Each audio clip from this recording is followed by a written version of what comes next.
Hello बच्चों, आप सब कैसे हैं? उम्मीद करते हैं कि आप लोग खैरियत से होंगे। आज हम लोग क्लास 10 का मैथ चैप्टर 4 का परिचय पढ़ेंगे। सबसे पहला क्या, द्विघात समीकरण किसे कहते हैं? तो ऐसा समीकरण जिसमें चर की घात 2 हो वो क्या कहलाएगा? द्विघात समीकरण।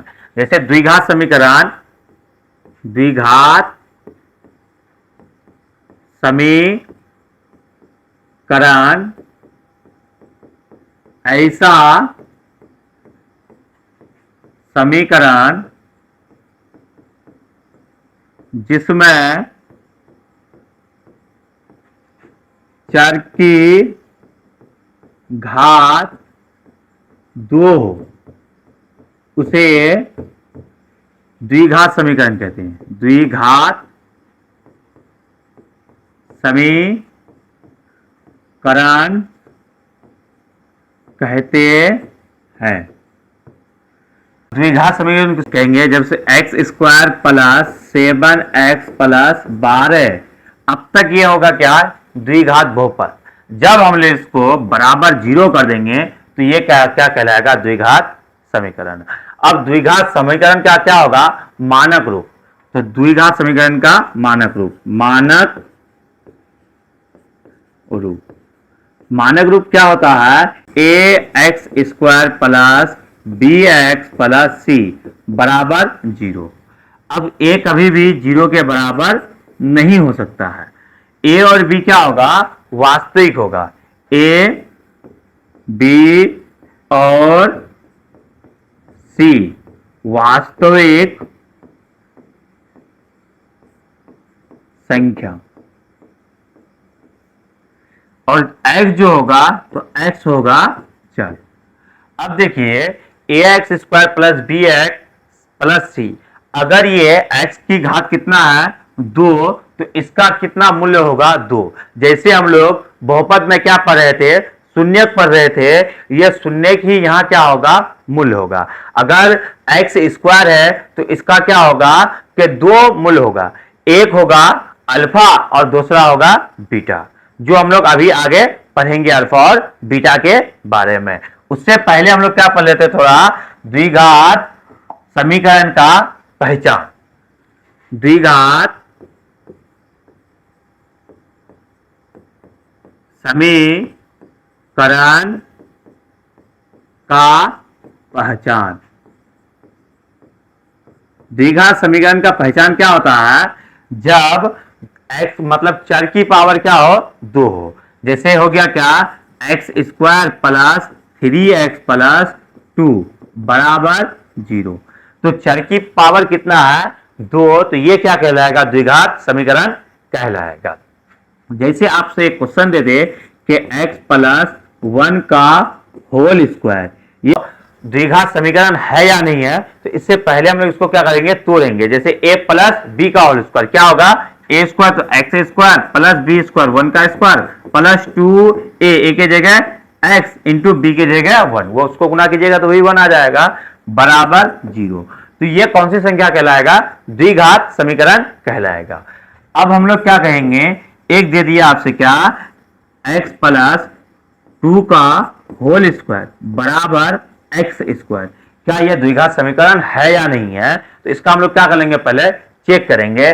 जैसे a प्लस बी का होल स्क्वायर लग जाएगा तो a स्क्वायर एक्स का स्क्वायर प्लस बी स्क्वायर 2 का स्क्वायर हो जाएगा, तो 2 का स्क्वायर 4 प्लस 2, a का मान कितना है? x, b का मान कितना है? 2 बराबर एक्स स्क्वायर। तो ये हो जाएगा एक्स स्क्वायर प्लस 4 प्लस 2 दूनी 4x बराबर एक्स स्क्वायर। तो ये एक्स स्क्वायर से एक्स स्क्वायर कैंसिल, तो ये बच जाएगा क्या?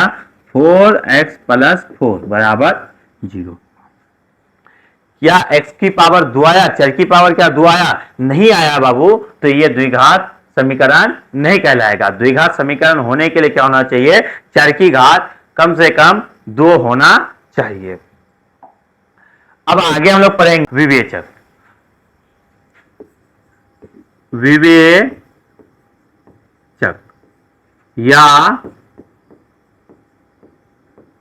विवेककर, इसको हम लोग डी से सूचित करते हैं। जैसे हम लोग व्यापक रूप पढ़े थे, वहां पे क्या पढ़े थे? A X square plus B X plus C.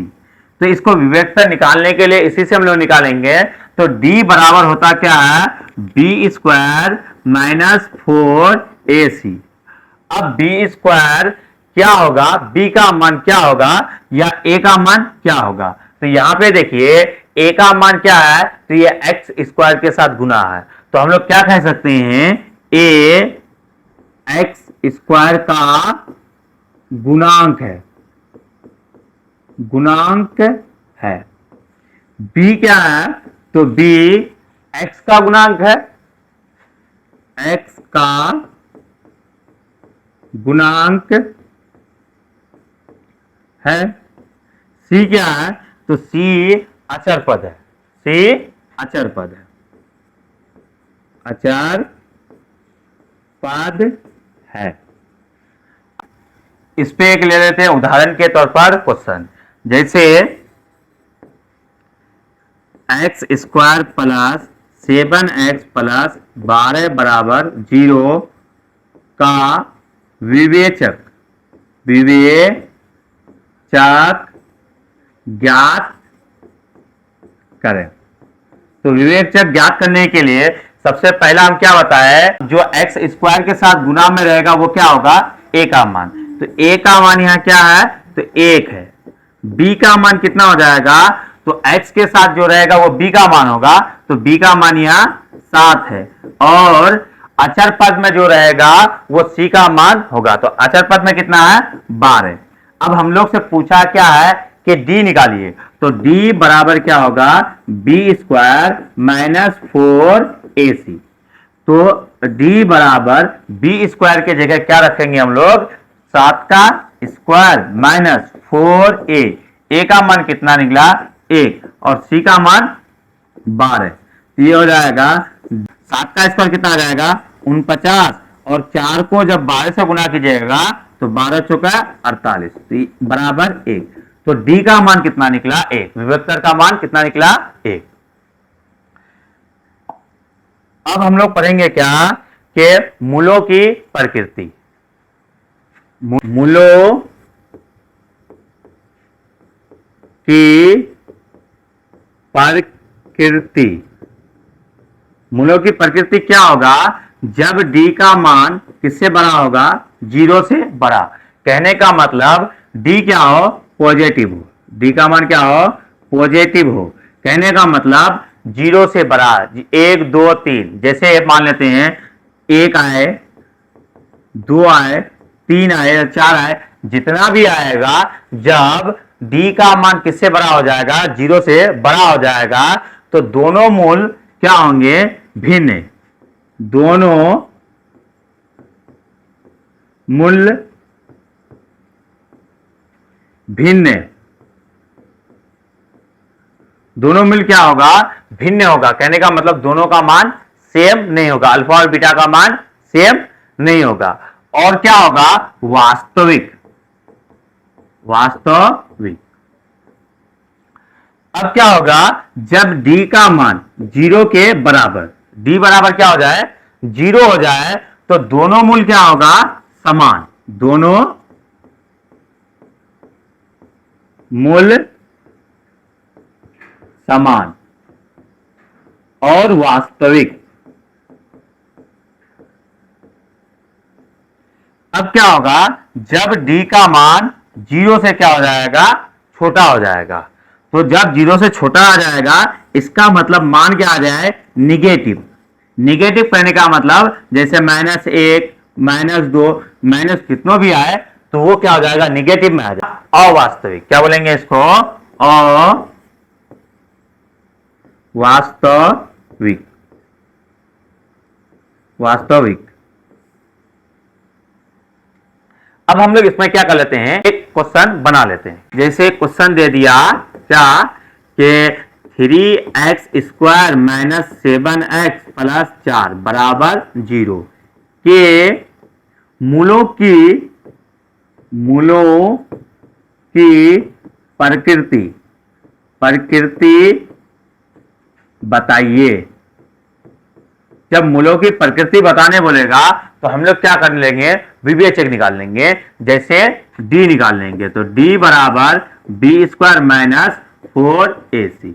तो b का मान देखिए, b का मान जो x के गुणांक के साथ रहेगा तो x का गुणांक के साथ क्या है -7, तो -7 का स्क्वायर माइनस 4a, a का मान 3 और c का मान क्या आ गया 4, तो ये हो जाएगा 7 का स्क्वायर 7 7 49 और माइनस इंटू माइनस प्लस आ जाएगा। फिर 4 12 12 चौका 48, तो d का मान कितना आ गया 1। अब जब दोनों d का मान 1 आ जाएगा बाबू, तो हम लोग पहले बताए थे d का मान क्या आ जाए प्लस में आ जाए तो मूलों की प्रकृति क्या होगा, तो दोनों मूल असमान होगा और वास्तविक। तो हम लोग क्या लिख सकते हैं, दोनों मूल d किससे बड़ा है 0 से, इसलिए क्या हो जाएगा दोनों मूल भिन्न तथा वास्तविक।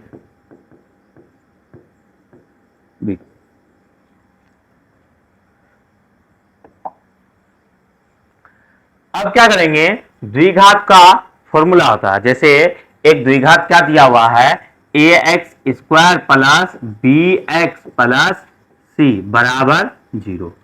तो हम लोग मूल निकालने के लिए एक जो होता है एक अल्फा का मान निकलता है, क्या निकलता है बीटा का मान। हम बताए थे जब स्क्वायर रहे तो क्या होगा, उसका 2 मान निकलेगा, चाहे एक अल्फा का मान होगा एक बीटा का मान होगा।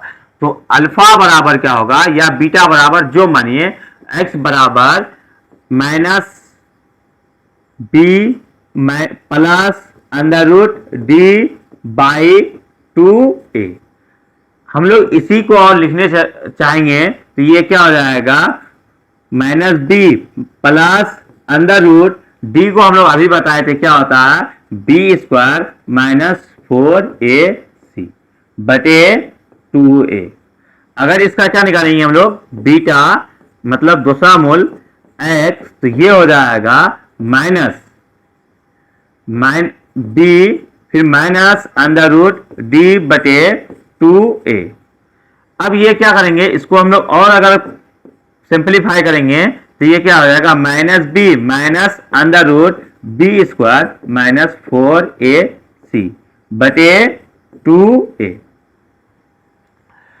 अब क्या बोल रहे हैं, अगर दोनों मूल क्या हो जाए मतलब समान हो जाए, दोनों मूल क्या हो जाए समान हो जाए, एक बताए थे अभी d का मान क्या हो जाए d बराबर 0 हो जाएगा, तो दोनों मूल बराबर हो जाएगा, जैसे अल्फा बराबर बीटा बराबर मान लेते हैं x, दोनों मूल क्या हो जाएगा बराबर हो जाएगा और उसका फॉर्मूला हो जाएगा माइनस b बाई 2a।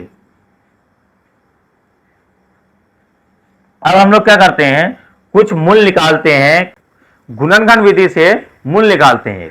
जैसे एक समीकरण दे दिया क्या 3x square minus 7x plus 4 बराबर 0। हम लोग क्या करेंगे x स्क्वायर को बिना x वाला के साथ गुना कर लेंगे, जब गुना करेंगे तो ये 4 12 आ जाएगा।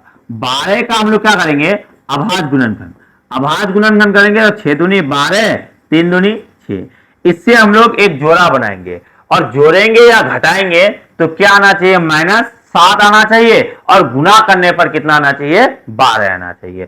तो जैसे क्या ले लेते हैं हम लोग -4 -3, तो जोड़ेंगे तो कितना आ जाएगा -7 और गुना करेंगे तो कितना आ जाएगा +12।